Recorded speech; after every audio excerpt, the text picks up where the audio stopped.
Okay. आज का topic है अपना general physiology of circulatory system, first year second semester veterinary physiology and biochemistry. अपना सब्जेक्ट का नाम है chapter 11 general physiology and circulatory system. Circulatory system का मतलब होता है कि is the study of the heart and heart के जितने भी पार्ट है उनके बारे में अध्ययन करना, वही सर्कुलेटरी सिस्टम होता है। इसमें अपन सबसे पहले पढ़ेंगे हार्ट। हार्ट का मतलब होता है हृदय, फिर उसके बाद होता है ब्लड का मतलब होता है रक्त, ठीक है। ब्लड वेसल्स का मतलब होता है रक्त वाहिनी, रक्त वाहिनियां और ब्लड सर्कुलेशन कैसे होता है, ठीक है। ये हार्ट का डायग्राम है। इसमें सबसे पहले अपन ब्रॉड पार्ट ये होता है ऊपर वाला, एपेक्स जो होता है वो नीचे वाला पार्ट होता है। इसके 4 चैम्बर होते हैं। सबसे पहले होता है राइट एट्रियम, राइट वेंट्रिकल, ठीक है। इसमें जो होता है एक वाल होता है, यहाँ पे होता है ट्राइसेप वाल, दोनों के बीच का जो वाल होता है उसको कहते हैं ट्राइसेप वाल, ठीक है। और ये होता है बाइसेप वाल, ठीक है। और इसमें ये होता है लेफ्ट वेंट्रिकल और राइट वेंट्रिकल। मतलब इसके क्या होते हैं, 4 चैम्बर होते हैं, जिसमें 2 जो होते हैं वो आलिंदे होते हैं और 2 नीले होते हैं, ठीक है। अब अपन पढ़ेंगे हार्ट के बारे में कि हार्ट होता क्या है और हार्ट के उपयोग क्या है एनिमल बॉडी में। किसी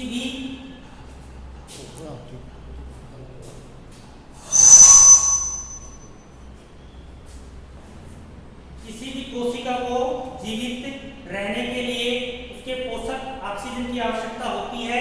किसी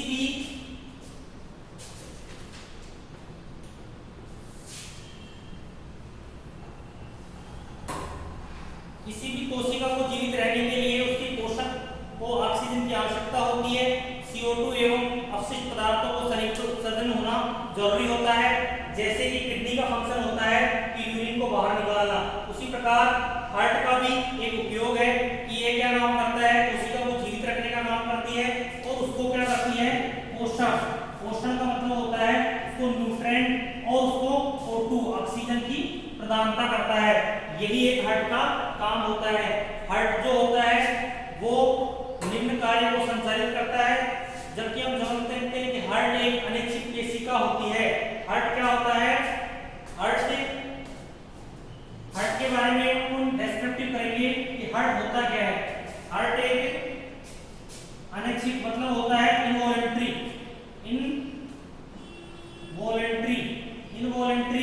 होती है, मतलब अनिश्चित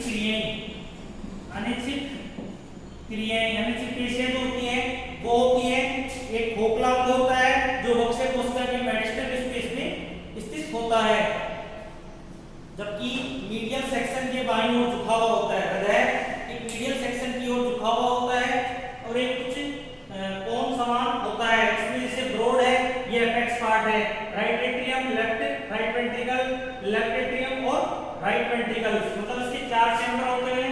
general physiology and circulatory system है।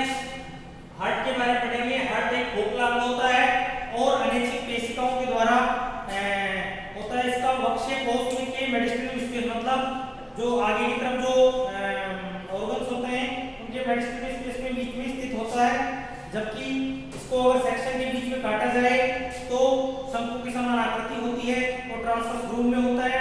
इसमें 2 ग्रूव होते हैं, एक होता है वेंट्रिकल, एक होता है आर्टिकुलर। इस वेंट्रिकुलर जो होता है उसको नीले कहते हैं, जबकि इसको कहते हैं आलिंदे।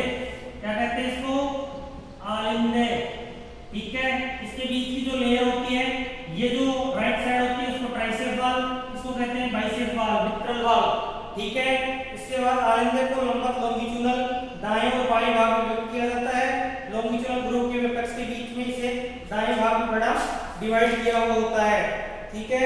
अब इसके बाद है इसके 2 भाग होते हैं। एपेक्स हमेशा बाएं वेंट्रिकल्स में ही होता है, बाएं वेंट्रिकल्स में ही होता है। एपेक्स कहां होता है, बाएं वेंट्रिकल्स में। ये लेफ्ट वेंट्रिकल्स होता है बायां, इसी भाग में क्या होता है, एपेक्स होता है, ठीक है। अब इसके बाद इसमें 3 लेयर होती है। हार्ट की कितनी लेयर होती है, चारों।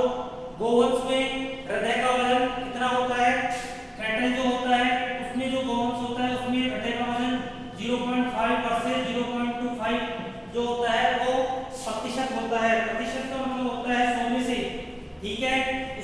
होती है वो फाइब्रस लेयर के बाहर चारों ओर इसमें 3 लेयर होती हैं, पेरिकार्डियम, मायोकार्डियम और एंडोकार्डियम। 3 प्रकार की इसकी लेयर होती हैं। सबसे पहले कौन सी लेयर होती है? Pericardium, pericardium.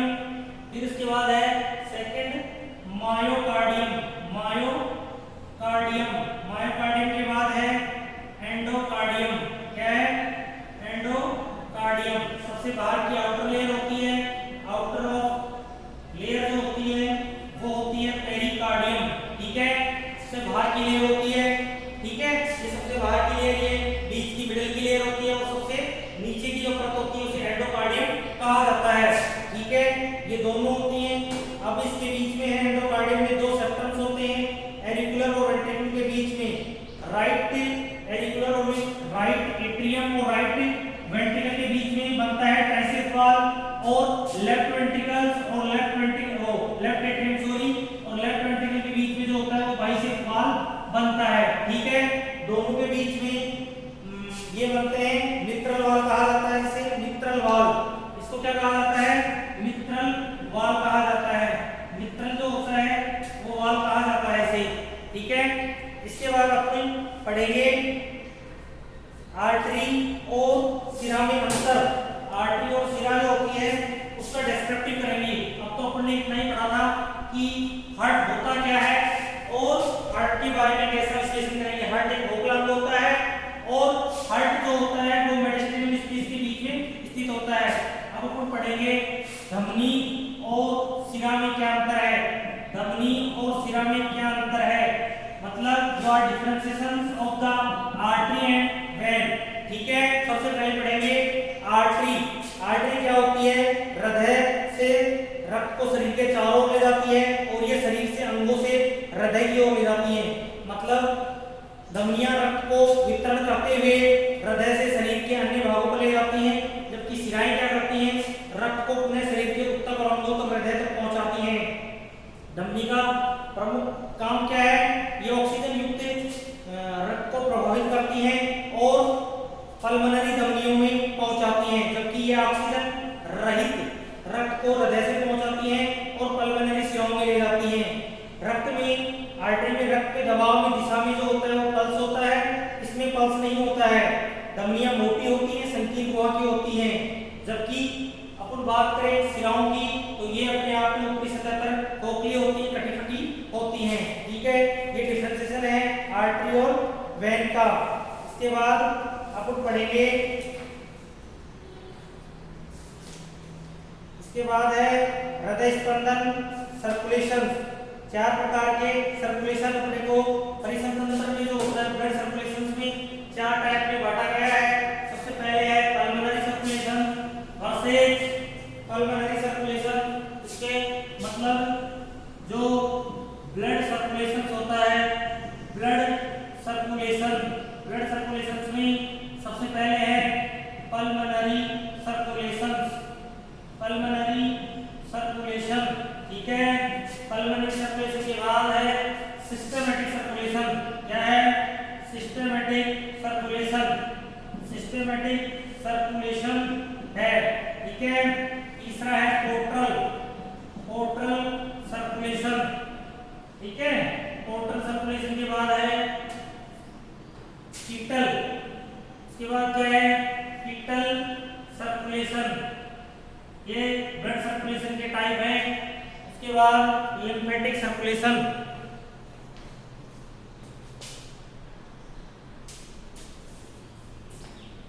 ब्लड सर्कुलेशन में अपन पढ़ेंगे पल्मोनरी सर्कुलेशन, उसके बाद सिस्टमैटिक सर्कुलेशन, पोर्टल और फीटल सर्कुलेशन। इसके बाद है लिम्फेटिक सर्कुलेशन। क्या है? Lymphatic system. लिम्फेटिक का मतलब होता है मतलब लसिका तंत्र वाला सिस्टम। पल्मोनरी सर्कुलेशन में अपन पढ़ेंगे ब्लड का सर्कुलेशन कैसे होता है। ठीक है, पल्मोनरी सर्कुलेशन में अपन पढ़ेंगे यह तंत्र जो होता है वो प्रेशर तंत्र की तरह कार्य करता है, ऑक्सीजन रहित होता है। अशुद्ध जो रक्त होता है उसको क्रेनियल एंड कॉर्डल वगैरह के शरीर के विभिन्न हिस्सों में दाहिने आलिंदे में आता है। दाहिने आलिंदे, यह अपना दाहिने आलिंदे, यहाँ से अशुद्ध रक्त राइट वेंट्रिकल्स में जाता है। राइट वेंट्रिकल्स में जाने के बाद दाहिने आलिंदे में वापस आता है। इस भाग में जो भी संकुचन होता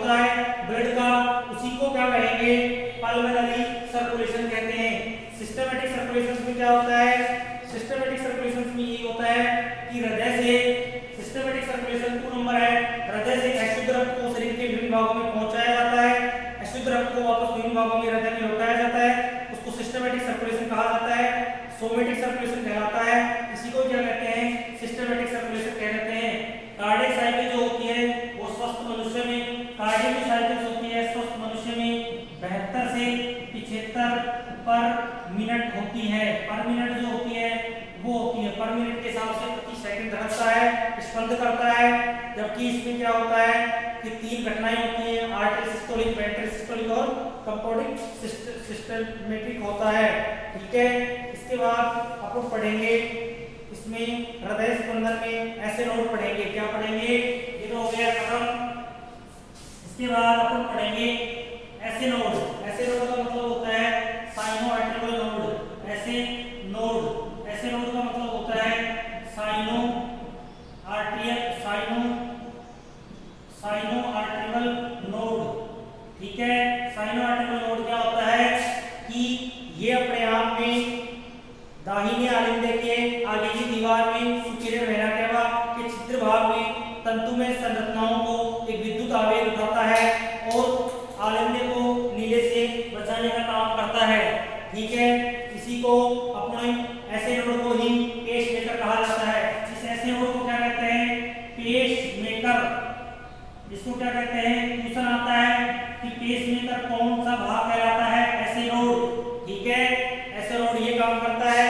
और इसके बाद होता है ब्लड प्रेशर। ब्लड प्रेशर का मतलब होता है रक्त वाहिनिकाओं के भीतर प्रभावित होने वाले ब्लड प्रेशर की डेफिनेशन क्या होती है, ये है ब्लड प्रेशर, जिसे अपन बोलते हैं बीपी, ट्रेड नाम में क्या बोलते हैं, बीपी। मतलब क्या होता है कि रक्त वाहिनिकाओं के भीतर प्रभावित होने वाले रक्त के द्वारा उनकी भित्तियों में पड़ने वाले दबाव को ही ब्लड प्रेशर कहा जाता है। जबकि अपन इस बात को जानते हैं कि ये सिस्टोलिक ब्लड प्रेशर होता है, जो कितना होता है, नॉर्मल सिस्टोलिक ब्लड प्रेशर कितना होता है, 100 से 140 mg पर, मतलब इसका hg जो होता है हाइड्रोस्कोपिक होता है, ये ट्रेड होता है। ठीक है, इसके बाद है सिस्टोलिक, डायसिस्टोलिक ब्लड प्रेशर कितना होता है, ये तो होते हैं 2 ट्रेड होते हैं इसमें, एक होता है सिस्टोलिक, सिस्टोलिक जो होता है वो ब्लड प्रेशर, एक होता है डायसिस्टोलिक, डायसिस्टोलिक ब्लड प्रेशर। ठीक है, ये होता है सिस्टोलिक ब्लड प्रेशर, ये होता है करीबन 100 से 140 Hg, जबकि डायसिस्टोलिक ब्लड प्रेशर जो होता है वो होता है 70 से 90 Hg। ठीक है, ये 2 टाइप के होते हैं, अलग अलग है हार्ट रेट में। डेली जो इसको मापने के लिए उपकरण जो होता है वो स्पेक्ट्रोमीटर होता है। इसको जो मापने के लिए जो बीपी होती है, ब्लड प्रेशर, इसको मापने के लिए जो होता है वो मापने के लिए एक इंस्ट्रूमेंट होता है, उस इंस्ट्रूमेंट का नाम है स्पेक्ट्रोमीटर, SPHYANGO। स्पेक्ट्रो जो होता है स्पेक्ट्रोमीटर, स्पेक्ट्रोमीटर होता है, यह एक उपकरण होता है जिसके द्वारा ब्लड प्रेशर को नापा जाता है। जो ब्लड प्रेशर होता है, ब्लड जो प्रेशर होता है वो 2 टाइप का होता है, एक होता है सिस्टोलिक, एक होता है डायसिस्टोलिक। जबकि हार्ट रेट जो होती है डेयरी काऊ की, वो होती है, डेयरी काऊ की जो हार्ट रेट होती है, डेयरी जो काऊ होता है उसकी जो हार्ट रेट होती है वो है 48 से 48 पर मिनट होती है। जबकि सिपोर रोड की 70 से 80, हॉर्स की होती है 28 से 40, डॉग की होती है 70 से 180। जबकि हम बात करें सिस्टोलिक डायसिस, बीपी के 2 इंस्ट्रूमेंट होते हैं, एक होता है सिस्टोलिक और एक होता है वर्सेस डायसिस्टोलिक, डायसिस्टोलिक। ये होता है नॉर्मल 100 से 140 Hg और ये होता है 70 से 90 Hg। ठीक है, इसके बाद होता है शोक। शोक का मतलब क्या होता है कि जानवर कभी शोक पैरालिसिस में चला जाता है, आघात, इसको हिंदी में कहते हैं आघात। आघात का मतलब होता है ब्लड प्रेशर डाउन हो जाता है जानवर का अचानक, की घटना से कम हो जाता है रुधिर दाब, तो उसी को क्या कहते हैं, शोक कहा जाता है। ठीक है, शोक में भी जो होते हैं वो 4 टाइप होते हैं, कार्डियोजेनिक शोक, हीमोरेजिक शोक